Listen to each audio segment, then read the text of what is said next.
Hello guys, எல்லாருக்கும் வணக்கம். நான் உங்க ரிகரன் ஃப்ரம் மணிமி சோறு பொடிச்சால். இன்னைக்கு நம்ம பார்க்க இருக்கிறது the future diary season 1 episode 4. இந்த எபிசோட பார்க்கறதுக்கு முன்னாடி ப்ரீவியஸ் எபிசோட் பார்த்துருவாங்க, அப்பதான் இதோட கண்டென்ட் புரியும். இல்லைன்னா உங்களுக்கு சுத்தமாக புரியாது. நம்ம சேனலை சப்ஸ்கிரைப் பண்ணாதவங்க சப்ஸ்கிரைப் பண்ணுங்க. உங்க வேல்யூபிள் கமெண்ட்ஸை கமெண்ட் செக்ஷன்ல போட்டு விடுங்க. வாங்க வீடியோக்குள்ள போகலாம். ஸோ இந்த எபிசோடோட ஸ்டார்டிங் சீன்ல என்னன்னு பார்த்தீங்கன்னா, நம்ம பையன் சரியான பதட்டத்தில் இருக்கான். ஏன்னு நம்ம எல்லாருக்குமே தெரியும். நம்ம பொண்ணு இந்த அளவுக்கு ஒரு ஈவிலா அவங்க வீட்லயே இத்தனை பணத்தை வச்சிருக்கா. இந்த மாதிரி ஒரு பொண்ணு கூட எப்படி இவ்வளோ ரிலேஷன்ஷிப்ல இருந்தேன் அப்படின்ற மாதிரி நம்ம பையன் யோசிக்கிறான். இன்கேஸ் நம்மளே அங்க இருந்தோம்னா நம்மளே இந்த மாதிரி போட்டு தள்ளியிருப்பாலோ, இப்படியே இருந்தா வேலைக்கு ஆகாது, இது யார்கிட்டயாவது சொல்லணும் அப்படின்னு சொல்லி அவன் போன் எடுத்து அந்த டிடெக்டிவ்க்கு கால் பண்றதுக்கு ட்ரை பண்றான். அவன் கால் பண்ண ட்ரை பண்றப்போ இவனுக்கு மெசேஜ் ஊந்துகிட்டே இருக்கு. என்னடா இந்த நேரத்துல மெசேஜ் விழுது, சரி அவர் கால் பண்ணுவோம் சொல்லி மறுபடியும் கால் பண்ண ட்ரை பண்றான். மறுபடியும் ஒரு மெசேஜ் வருது. யாரா நமக்கு இப்ப மெசேஜ் பண்றான்னு சொல்லி போய் பார்த்தா அது வேற யாரும் இல்ல, அது நம்ம யூனோ தான் மெசேஜ் பண்ணிட்டு இருக்கா. யாருக்கு நீ கால் பண்ற செல்லம் அப்படின்னு சொல்லி. ஐயோ, இவ கண்டுபிடிச்சிட்டாளா நான் யாரு கால் பண்றேன்ட்டு. எவ்ரி 10 நிமிஷம் அவன் பண்ற விஷயம் எல்லாமே அவளுக்கு அப்டேட் ஆயிட்டே இருக்கும். ஸோ அவளுக்கு அப்டேட் ஆயிடுச்சு, இவன் கால் பண்ண போறான் டிடெக்டிவ் கிட்டன்னு சொல்லிட்டு. ஸோ அதனால இவன் என்னன்னு கேட்கறா. இப்போ இன்கேஸ் நான் டிடெக்டிவ் கிட்ட சொன்னா ஃபர்ஸ்ட் என்னதான் போட்டுதலோ வேற யாரையும் போட்டுதல மாட்டா அப்படின்னு நம்ம பையன் சரியான பயத்துல இருக்கான். அதோட என்ன பண்றான்னா அப்படியே தூங்கிடுறான். அடுத்த நாள் பாத்தீங்கன்னா யாரோ பெல் அடிச்சுக்கிட்டே இருக்காங்க. நம்ம பையன் நல்லா அடிச்சு பிடிச்ச மாதிரி தூங்கின்னு இருக்கான். அதுக்கப்புறம் போன் வருது. போன் வந்தோன்னா டக்குன்னு எடுத்துட்டு, இது நான் தான் சொன்னல நான் யாருக்கிட்ட எதுவுமே சொல்லன்னு அப்படின்ற மாதிரி சொல்லிட்டு இருக்கான். போன்ல இருந்து டிடெக்டிவ் என்ன சொல்றாரு, டே என்னடா பேசிட்டு இருக்க, கீழே வாடா, நான் ரொம்ப நேரமா கீழே தான் இருக்கேன், வீட்டுல இருக்கியா வெளில இருக்கியா அப்படின்ற மாதிரி சொல்லி கேட்கிறப்போ, இல்ல நான் வீட்டுல தான் இருக்கேன், நான் நல்லா தூங்கிட்டேன், இதை வரேன்னு சொல்லி கீழே போறான். கீழே போய் கதவு திறக்கிறான். சாரி, நல்லா தூங்கிட்டேன், நேற்று நைட் கொஞ்சம் லேட் ஆயிடுச்சு அதனாலதான் அப்படின்ற மாதிரி சொல்றப்போ டிடெக்டிவ் என்ன சொல்றாருன்னா, அங்கே பாரு நம்ம 9 எங்க இருக்கான்றது தெரிஞ்சிச்சு. ஸோ அதுக்கேற்ற மாதிரி நம்ம இன்வெஸ்டிகேஷன் போனோம், நீ என் கூட வா அப்படின்ற மாதிரி சொல்றப்போ நம்ம பையன் டிடெக்டிவ் கிட்ட ஒரு விஷயத்த சொல்றான். நான் யூனோ பத்தி ஒரு இம்பார்ட்டன்டான விஷயத்த சொல்லணும், நேற்று என்ன நடந்துச்சு தெரியுமா அப்படின்ற மாதிரி சொல்றப்போ யூனோ ஒரு விஷயத்த சொல்றான். அங்க இருந்துட்டு, டேய் நம்ம கூட பிரைவேட்டா நடந்த விஷயத்தெல்லாம் அவர்கிட்ட சொல்லுவாடா, அவர் என்ன நினைப்பாரு என்னை பத்தியும் உன்னை பத்தியும் அப்படின்ற மாதிரி சொல்றப்போ, டேய் இதெல்லாம் எனக்கு தேவையில்லடா, நீங்களாம் சின்ன பசங்க, ஏதோ பண்ணிட்டு போங்க, இப்ப எனக்கு வேலை இருக்கு வாங்கடா அப்படின்ற மாதிரி சொல்றான். நம்ம பையன் யோசிக்கிறான், ஐயோ இவ இங்கேயும் வந்துட்டாளா, ஏதாவது பேசினா எனக்கு போட்டு தள்ளுவா, நான் அமைதியா மூடிட்டு வந்துடணும் அப்படின்ற மாதிரி சொல்லி கார்ல ஏறிக்கிறான். கார்ல பின்னாடி கூட உட்கார்ல, முன்னாடி உட்காந்துட்டு இருக்கான். அப்ப டிடெக்டிவ் ஒரு விஷயத்த சொல்றாரு. என்னன்னா, இப்போ 9 எங்க இருக்கான்ற விஷயம் கம்ப்ளீட்டா எனக்கு தெரிஞ்சிச்சு. ஆக்சுவலா என்னன்னா, என்னோட டைரியில பார்த்தா போலீஸ் இன்வெஸ்டிகேஷன் டைரி மாதிரி தானே வருது. சோ அவர் என்ன சொல்றாருன்னா, கடவுளை வழிபடக்கூடிய ஒரு சின்ன கம்யூனிட்டி ஆளுங்க இருக்காங்க, அவங்க தான் அவளை அடைச்சு வச்சிருக்காங்க, அந்த இடமும் எனக்கு தெரியும். சோ நம்ம இப்ப அங்க போறோம், நீங்க கொஞ்சம் உஷாரா இருங்க, அங்க என்ன வேணா நடக்கலாம் அப்படின்ற மாதிரி சொல்றப்போ, சரி ஓகேன்னு சொல்லிட்டு எல்லாம் ரெடியா போறான். இந்த கடவுளை வழிபடக்கூடிய அந்த கம்யூனிட்டி இருக்காங்கல்ல, அங்க நம்ம போலீஸ் ஆஃபீஸரும் போறாங்க, நம்ம பசங்களும் போறாங்க. அப்ப அந்த போலீஸ் ஆஃபீஸர் அங்க இருக்கக்கூடிய ரெப்ரஸன்டேட்டிவ் கிட்ட ஒரு விஷயத்த கேக்குறாங்க. என்னன்னா, நாங்க இந்த கம்யூனிட்டி சேர்ந்த ஆளுங்களோட ஹெட் லேடி ஒருத்தங்க இருக்காங்களா, அவங்கள போய் நாங்க மீட் பண்ணோம், கொஞ்சம் அவங்களுக்கு மட்டும் அலோவ் பண்ணுங்க பார்த்து பேசுறதுக்கு அப்படின்ற மாதிரி சொல்றப்போ அந்த லேடி ஒரு விஷயத்த சொல்றாங்க, உங்ககிட்ட அப்பாயின்மெண்ட் இருக்கா அப்படின்னு. அப்பாயின்மெண்ட்லாம் இல்லைங்க, நான் ஒரு சின்ன இன்வெஸ்டிகேஷனுக்காக வந்திருக்கேன், இதான் என் பேட்ச் பாருங்க அப்படின்னு சொல்றப்போ, நீங்க என்ன ரீசன் வேணா சொல்லுங்க, அப்பாயின்மெண்ட் இல்லாம நீங்க நம்ம மேடம் பார்க்கவே முடியாது, இந்த ஊரோட தலைவரே அப்பாயின்மெண்ட் வாங்கிட்டு தான் பார்ப்பாங்க அப்படின்னு சொல்றப்போ, நீங்க இந்த ஒரு வாட்டி கேட்டு பாருங்க, ஒரு சின்ன இன்வெஸ்டிகேஷன் தான், அதுக்கு அவங்க கோஆபரேட் பண்ணா போதும் அப்படின்ற மாதிரி சொல்றப்போ, சரி ஓகே உங்களுக்காக வேணா நான் ட்ரை பண்றேன் அப்படின்ற மாதிரி சொல்லி அந்த லேடி போறாங்க.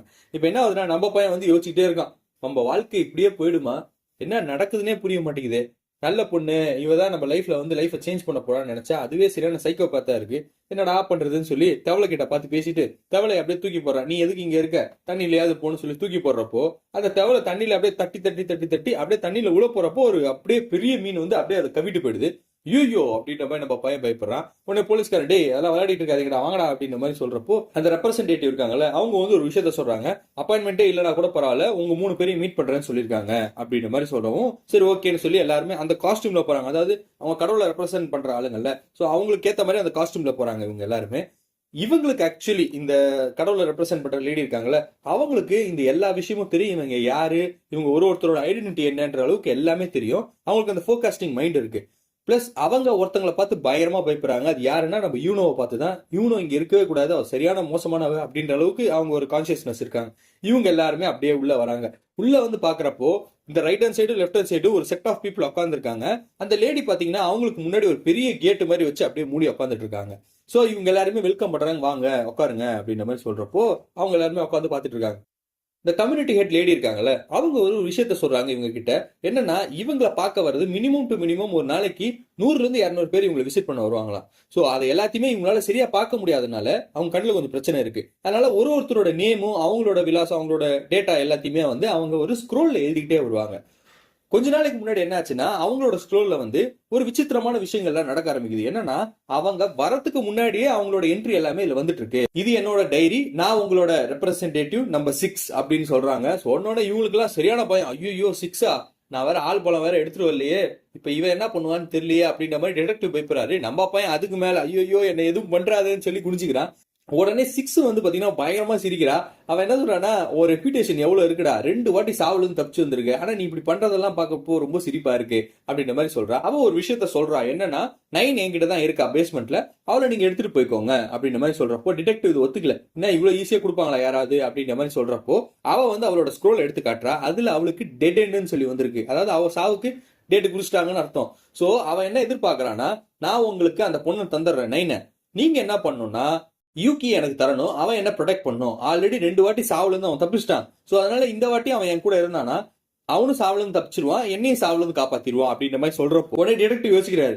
இன்கேஸ் 9 வந்து வெளியில வந்துட்டானா நம்ம அரெஸ்ட் பண்ணி கொண்டு போயிடலாம். இன்கேஸ் அவ வந்து வெளியில வரலன்னா அவளே வந்து இவ்வளவு போட்டு தள்ளுவா, என்ன பண்ணலாம் அப்படின்ற மாதிரி யோசிக்கிறப்போ நம்மளோட பொண்ணு யூனோ என்ன சொல்றானா, அதெல்லாம் முடியவே முடியாது, அதுக்கெல்லாம் வாய்ப்பே கிடையாது அப்படின்ற மாதிரி சொல்றப்போ ஒரு டிஸ்கஷன் போயிட்டு இருக்கு. நம்ம பையன் கிட்ட தான் வந்து ஐடியா கேட்கறாங்க, என்னடா பண்ண போற அப்படின்ற மாதிரி சொல்றப்போ ஐயோ ஏன்டா என்ன சாவடிக்கிறீங்க அப்படின்ற மாதிரி சொல்லி ஒரு நிலைமைக்கு அப்புறம் நம்ம பையன் ஒத்துக்கிறான். சரி ஓகே நான் வந்து உனக்கு சப்போர்ட் பண்றேன் அப்படின்ற மாதிரி சொல்றப்போ சரி ஓகேன்னு ஒரு டிஸ்கஷன் முடியுது. இப்ப என்ன ஆகுதுன்னா, இந்த பொண்ணு அங்கிருந்து ஏந்திரிக்கவே இல்லை, அதே இடத்துலதான் உட்காந்துட்டு இருக்கா. அவளுக்கு தேவைப்படுற பெட்டு எல்லா எக்யூப்மெண்ட்டும் அப்படியே டைரக்டா வருது. வந்து அவங்க எடுத்து வந்து அந்த ரூம்ல வச்சுட்டு போறாங்க. இப்ப நம்ம பையன் அந்த பொண்ணு கூட உட்காந்துட்டு ஒரு விஷயத்த கேட்கறான், உன்னை யார் வந்து சாவடிக்க போறா, யார் உன்னை கொல்ல போறான்னு ஏதாவது க்ளூ இருக்கா அப்படின்ற மாதிரி சொல்றப்போ ஆக்சுவலா அந்த மாதிரி இருக்கக்கூடிய டீட்டெயில் எதுவுமே என்னோட டைரியில வராது. என்னோட டைரியில என்ன வரும்னா, எந்த சைட்ல இருந்து எல்லாம் எனக்கு அட்டாக் வருது, யார் யாரெல்லாம் எங்கெங்க இருக்கா அந்த டீட்டெயில் மட்டும் தான் என் டைரியில வரும் அப்படின்ற மாதிரி சொல்லி அதை பத்தி பேசிட்டு இருக்கும் போது அவ ஒரு விஷயத்த சொல்றா. என்னன்னா, உனக்கு ரொம்பவே ஆபத்தான ஆள் யார் தெரியுமா, அது வேற யாரும் இல்ல யூனோ தான், யூனோ கிட்ட இருந்து தள்ளியே இரு அப்படின்ற மாதிரி சொல்றான். ஏன் அப்படி சொல்ற, அவ இருக்கல டேஞ்சரான ஆளு. என்னோட இன்ஸ்டிங், இவ்வளவு நாளா நான் கடவுளை வழிபடுறேன், எனக்குன்னு ஒரு இன்ஸ்டிங் இருக்கு. அந்த இன்ஸ்டிங் என்ன சொல்லுதுன்னா, அவ வந்து உன்கிட்ட க்ளோஸ் ஆனாலே பயங்கரமான பிரச்சனை வரும், அதை நீ பாத்துக்கோ அப்படின்ற மாதிரி சொல்றப்போ நம்ம பையன் உடனே எனக்கு அது என்னன்னு தெரியுமே, அதனாலதான் நான் அவளை விட்டு தள்ளியே இருக்கேன் அப்படின்ற மாதிரி யோசிச்சுட்டு இருக்கான். இது எல்லாமே பாத்தீங்கன்னா ஆக்சுவலா நம்ம பொண்ணுக்கு மெசேஜா வந்து குந்துட்டு இருக்கு. அதாவது இந்த டைமிங்ல வந்து பார்த்தா நம்ம பையன் கிட்ட இந்த மாதிரி விஷயத்த அந்த பொண்ணு சொல்லியிருக்கான்றது தெரியுது. நம்ம பொண்ணுக்கு சரியான காண்டாகுது. அவளை நான் இவ்வளவு நாளா பேட்ச் ஒர்க் பண்ணி ஒரு பையனை வந்து நம்ம ஆளா வச்சுக்கலாம் அப்படின்னு சொல்லி நினைக்கிறப்போ நீ நடுவில் வந்து கெடுக்கிறல்ல, உன்னை போட்டு தரலாம் தாண்டி சரி போட்டு வரும் அடுத்து அப்படின்ற மாதிரி சொல்லி அவ ஒரு திங்க் பண்ணிட்டு இருக்கா. இந்த மாதிரி தாட் ப்ராசஸ் போயிட்டே இருக்கும்போது என்ன ஆச்சுன்னா, அங்க ஒரு பெட் எடுத்து வந்து வச்சாங்களா, அந்த பெட் பாத்தீங்கன்னா ஆட்டோமேட்டிக்கா பத்திக்கிட்டு அங்கிருந்து அப்படியே நெருப்பா எரியுது. உடனே என்னன்னா இங்க இருக்கக்கூடிய ஆளுங்க என்ன சொல்றாங்கன்னா, டே தண்ணி எடுத்து வந்து ஊத்துங்கடா, குருமாதாக்கு ஏதாவது ஆயிட போகுது அப்படின்ற மாதிரி சொல்றப்போ ஒரு ஆள் எடுத்து வந்து ஊத்துறான். அவன் ஆக்சுவலா ஊத்துறது தண்ணி தான் நம்ம நினைச்சிட்டு இருக்கோம், ஆனா ஊத்துறது பெட்ரோல் இன்னும் பத்திக்கிட்டு எரியுது. டே என்னடா பண்ற, தண்ணிக்கு பதிலா பெட்ரோல் ஊத்தி வச்சிருக்க, சீக்கிரம் தண்ணி எடுத்துருவாங்கடா அப்படின்ற மாதிரி சொல்லிட்டு இருக்காங்க. ஆனா அங்க என்ன ஆகுதுன்னா, ஒருத்தர் அப்படியே வெட்டி சாச்சுக்கிறாங்க. எல்லா ஆளுங்களும் பார்த்தா கிட்டத்தட்ட அப்படியே யாரோ பிரெயின் வாஷ் பண்ண மாதிரி அப்படியே கோடால எடுத்து வந்து ஒருத்தர் வெட்டிக்கிறாங்க. நம்ம போய் யோசிக்கிறா, என்னடா பண்ணிட்டு இருக்கீங்க, ஒருத்தர் இப்படி வெட்டிக்கிறீங்களா, ஏன்டா இப்படி பண்றீங்க. ஆனா அவனுக்கு வர தாட் என்னன்னா, நம்ம 6க்கு வாக்கு கொடுத்துருக்கோம் அவளை காப்பாத்தணும்னு சொல்லிட்டு அதே மாதிரி அவளை போய் காப்பாத்தணும்னு சொல்லி அந்த ரூமுக்கு போறதுக்கு ட்ரை பண்றான். யூகியை வந்து நம்ம பொண்ணு யூனோ தடுக்கிறா. நீ வேணாண்டா, அது உள்ள போகாத, அது செம்மையான ட்ராப்பு, நீ உள்ள போனா உன்னை போட்டு தள்ளுறதுக்கு தான் அவங்க ட்ரை பண்றாங்க, இது எதுவும் வேணா கிளம்பலாம் வா அப்படின்ற மாதிரி சொல்றப்போ, இந்த பேர் நான் அவளுக்கு வாக்கு கொடுத்துருக்கேன் அவளை காப்பாத்துறேன்ட்டு, அதனால அவளை கண்டிப்பா காப்பாத்தி தான் வருவேன் அப்படின்ற மாதிரி சொல்றப்போ, இந்த பாரு டார்லிங் இது எதுவுமே பண்ண வேணாம், டைரக்டா நம்ம வெளில போயிட்டு நம்ம வீட்டுக்கு போய் ஏதாவது இருந்தாலும் பேசலாம் அப்படின்ற மாதிரி சொல்றா. எப்படி வீட்டுக்கு போனோன்னா, நீ உன்னோட கலெக்ஷன்ல எண்ணெய் சேர்க்கறதுக்கா அத்தனை பேரை போட்டு தள்ளி வச்சிருக்க, எண்ணெய் நீ போட்டு தள்ளி சேர்த்துருவியா, உன்ன மாதிரி ஒரு பொண்ணு கூட இருக்கிறதோட நான் வேற யாரு கூட இருந்து போவேன் பொடி அப்படின்னு மாதிரி சொல்லிட்டு அவ போறான். நம்ம பொண்ணு கத்தரி அழுவுறா, ஏன்டா இப்படி பேசுற, இப்ப நீ பேசவே மாட்டியாடா அப்படின்ற மாதிரி அழுவுறா. உடனே நம்ம பையன் என்ன பண்ணா, ஒரு கோடாலி வச்சு கதை உடச்சு உள்ள போறா.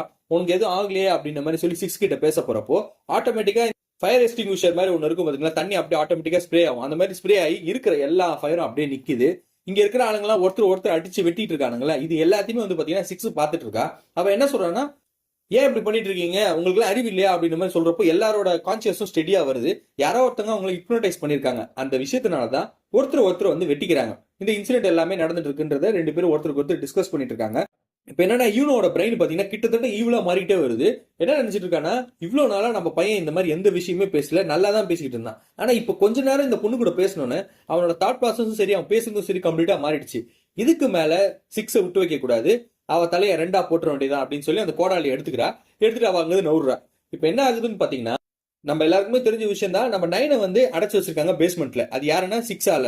சோ இவ கூடயே வந்து பாத்தீங்கன்னா ஒரு ஆள் ஒருத்த உட்காந்துட்டு இருக்கான், வேற யாரும் இல்ல.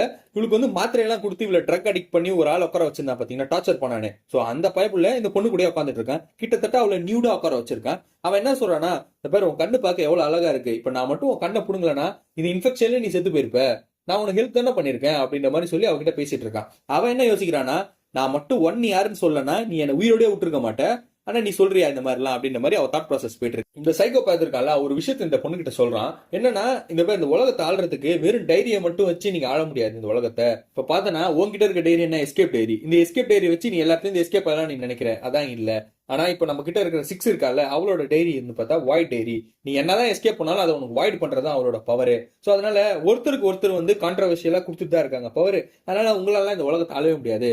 அந்த உலகத்தை ஆள்றதுக்கு ஒரு சர்டன் பீப்புள் இருப்பாங்க, அந்த பீப்புள்ல ஒருத்தனும் நான் தான் அப்படின்ற மாதிரி சொல்லி இந்த பவர் ரேஞ்சர் எல்லாம் பாத்துருப்பான்னு நினைக்கிறேன். ஒரு பெல்ட்டை போட்டுட்டு என்ன சொல்றான்னா, இப்ப நான் எப்படி டிரான்ஸ்ஃபார்ம் ஆறேன்னு பாரு, டிரான்ஸ்ஃபார்ம் அப்படின்றா. அப்ப என்ன சொல்றான்னா, கிளவுஸ், பூட்ஸ், அப்புறம் ஹெல்மெட் அப்படின்ற மாதிரி சொல்லி எல்லா விஷயத்தையும் பண்ணிட்டு இருக்கான். என்னன்னா, நம்ம பொண்ணு வந்து இந்த ஆளை ரெக்கக்னைஸ் பண்ணிக்கிறா, இவன் தான் நம்பர் 12 கேண்டிடேட் அப்படின்ற மாதிரி சொல்லி. அப்ப அவன் ஒரு விஷயத்த சொல்றான், என்னன்னா, இங்க இருக்கக்கூடியவங்க யாருமே வந்து எனக்கு ஈக்குவலண்டா இருக்கக்கூடிய ஆளுங்களே கிடையாது, எல்லாருமே பிள்ளைக்கா பசங்க, இவங்க எல்லாருமே நான் சட்டா போட்டு தள்ள போறேன் அப்படின்ற மாதிரி சொல்றப்போ, நம்ம பொண்ணு 9 ஒரு விஷயத்த சொல்றா, நீ எல்லாரையும் இன்க்ளூட் பண்ணல, அங்க ஒரு ஆள் இருக்காங்க, அவங்கள மட்டும் உன்னால எதுவுமே பண்ண முடியாது அந்த மாதிரி சொல்லி சரியான ஹைப் கொடுக்குறா.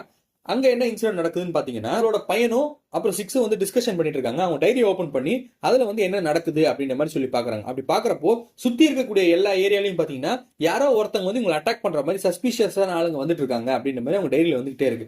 அது என்னன்னா, கேட்டுக்கு பின்னாடி ஒரு ஆளு, ரைட் சைடு, ஃப்ரண்ட்ல அந்த மாதிரி வந்துட்டு இருக்காங்க. கொஞ்ச நேரத்துல என்ன ஆகுது, அந்த மாதிரி நிறைய பேர் வந்துடுறாங்க. அப்பதான் அவங்களுக்கு ஒரு விஷயம் புரிய வருது, என்னன்னா யாரோ ஒருத்தவங்க ஹிப்னடைஸ் பண்ணி அவங்க எல்லாருமே வந்து அப்படியே அலைய விட்டுருக்காங்க, இது பயங்கரமான ஒரு பிரச்சனை வரும் அப்படின்ற மாதிரி பேசிக்கிட்டே இருக்க நேரம் என்ன ஆகுதுன்னா, யூனோ வந்து அங்க வந்து கோடாரி எடுத்துட்டு அப்படியே உள்ள வரா. எதுக்காக வரான்றது நம்ம பையனுக்கு தெரிஞ்சிச்சு. மா இங்க பாருமா, நீ கொஞ்ச நேரம் வெளில வெயிட் பண்ணி, நாங்க பேசிட்டு இருக்கோம், பேசிட்டு வரோம் அப்படின்ற மாதிரி சொல்றப்போ, சரி டார்லிங் நீ வெளில வா பேசலாம் அப்படின்ற மாதிரி சொல்லிட்டு அவ போயிடுறா. ஆக்சுவலா வந்ததே இவளை போட்டு தள்ளுறதுக்காக தான். இவன் உடனே அமுச்சு விட்டான். அமுச்சு விட்டு இந்த பொண்ணை வெளில கூட்டு வரான். வெளில கூட்டு வந்தோன்னா ஃபர்ஸ்ட் பண்ற ஆக்ஷனே வந்து பார்த்தா யூனோ அது, நான் அவளை போட்டு தள்ள போறேன் அப்படின்ற மாதிரி சொல்றா. எதுக்கு நீ போட்டு தள்ள போற அப்படின்ற மாதிரி நம்ம பையன் கேட்கறான். உடனே அவன் சொல்றா, இந்த பேர் சிம்பிள், இவ்வளவு நாளா நீ நல்ல பையனா தான் இருந்த, ஆனா இவளாலதான் வந்து நீ ரொம்ப கெட்டு போயிட்ட, இப்ப அவளை போட்டு தள்ள போறேன், எனக்கு மட்டும் தான் யூகி, வேற யாருக்குமே கிடையாது அப்படின்ற மாதிரி சொல்லிட்டு இருக்கா. உடனே இந்த குருமாதா பொண்ணு இருக்கால நம்ம 6, அவன் என்ன சொல்றான்னா, இங்க பாருமா, அவன் எனக்கு ஹெல்ப் பண்றதுக்காக தான் நான் அவன் கூட வச்சிருக்கேன், வேற எதுக்காகவும் இல்ல, அவன் உனக்கு தான் அப்படின்ற மாதிரி சொல்லிக்கிறா. இங்க இன்சிடென்ட் ஆனோன்னு என்ன ஆகுதுன்னா, நம்ம பொண்ணு இருக்க காண்ட்ல அப்படியே கோடாரி எடுத்து செத்து போன ஆள் மண்டையிலே வந்து ஒரு வெட்டு வெட்டுறா. அப்ப நம்ம பையன்கிட்ட ஒரு விஷயத்த சொல்றா, இங்க இருக்கக்கூடிய யாரையும் விட்டு வைக்காதீங்க, எல்லாரையும் வெட்டி சாவடிங்க, இவங்க எல்லாம் மனுஷங்களாவே இல்ல, இப்போ ஆல்ரெடி ஹிப்னோடைஸ் பண்ணிட்டாங்க அப்படின்ற மாதிரி சொல்லிட்டு எல்லாரையுமே போட்டு வெட்டி சாச்சிட்டு இருக்கா நம்ம பொண்ணு. இவங்களும் வந்து கொஞ்சம் ஓரளவுக்கு செக்யூரா இருக்கிற மாதிரி தான் ஆயிட்டு இருக்கு. என்னன்னு பார்த்தா, இந்த இன்சிடென்ட் நடக்கக்கூடியது எல்லாமே வந்து பாத்தீங்கன்னா இங்க 12க்கு எல்லா விஷயமே தெரிய வருது. அதாவது நம்ம கண்ட்ரோல் பண்ணக்கூடிய ஆளை வந்து யாரோ ஒருத்தங்க இந்த மாதிரி பண்றாங்கடா அப்படின்ற மாதிரி அவனுக்கு தெரிய வருது. அப்பதான் வந்து நம்ம 9 ஒரு விஷயத்த சொல்றா, என்னன்னா, நீ எல்லாருக்கும் பிளான் பண்ண ஸ்கெட்ச் போட்ட, யாருமே உனக்கு ஈக்குவலண்ட் கிடையாது தான், ஆனா அங்க ஒரு பர்சன் இருக்காங்க, யூனோன்ற ஒரு பொண்ணு, அவ இருக்கிற வரைக்கும் உன்னால எதுவுமே பண்ண முடியாதுடா அப்படின்ற மாதிரி சொல்லி சரியான ஹைப் கட்டாங்க யூனோக்கு. யூனோ இங்க வந்து பாத்தீங்கன்னா பயங்கரமா வெட்டி சாச்சிட்டு இருக்கா. அப்போ ஒரு விஷயத்த நம்ம பையன்கிட்ட சொல்லிட்டு இருக்கா, என்னன்னா, இந்த பாரு செல்லம், நீ என் கூட வரியா சேஃபா இருக்கிறதுக்கு, இல்ல அவ கூட இருந்து சாவ போறியா, நீ தான் முடிவு பண்ணும் அப்படின்ற மாதிரி சொல்றப்போ இங்க எல்லாருமே பதறானுங்க. நம்ம பையனும் பதறா, நம்ம 6ம் பதறா, யாரா எங்கிருந்துடா வந்திருக்கா அப்படின்ற மாதிரி. இதோட இந்த எபிசோட் முடியுது. அடுத்த எபிசோட் நாளைக்கு பார்க்கலாம். And then by from Hariharan from anime சோறு சேனல். தேங்க்யூ.